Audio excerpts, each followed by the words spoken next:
তারা বিভিন্ন ফ্যান্টাসির কারণে এবং তাদের আইফোন কিনতে হবে, এই কারণে বেসিক্যালি টাকার প্রয়োজন।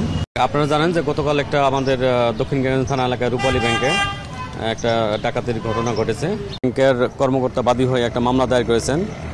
এটা মামলাটা হচ্ছে আসলে 394 ধারায়, এটা দস্যুতার একটা ঘটনা। ব্যাংকের কেউ জড়িত আছে এই মর্মে আমরা এখন পর্যন্ত কোনো ধরনের তথ্য পাই নাই। ব্যাংকের কর্মকর্তাদের সঙ্গে কথা হয়েছে, তারা বলছিল যে ডাকাত দল সদস্যরা যারা দস্যুতা ঘটিয়েছে তারা সিসি ক্যামেরার ডিভিআরটা ভেঙে ফেলেছে, বাট আমরা সেটার ভাঙা অংশটুকু পাই নাই, সিসি ক্যামেরা ফুটেজ এখনও পাই নাই। ওই ব্যাংক ভবনের চারপাশে আমরা তন্ন করে খুঁজেছি এবং ব্যাংক ভবনেও খুঁজেছি। বয়সের একটা বিষয় আছে, তাদের বয়স অলমোস্ট কাছাকাছি।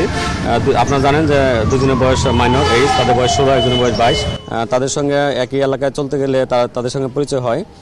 পরিচয় পরে তারা প্ল্যান করে, পূর্ব থেকে তারা প্ল্যান করছে যে এই ধরনের একটা ঘটনা ঘটাবে। তারা বিভিন্ন জায়গায় বসেছে, এই বিষয়ে কথা বলেছে। হ্যাঁ, তাদেরকে জিজ্ঞাসা করেছি, তারা এই বিষয়ে সুস্পষ্ট কোনো মতামত দেয় নাই এখন পর্যন্ত।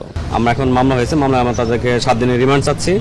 বিজ্ঞ আদালতের রিমান্ড মঞ্জুর করলে তাদেরকে আমরা বিস্তারিত জিজ্ঞাসা করে আরো আপডেট আপনাদেরকে জানাতে পারবো।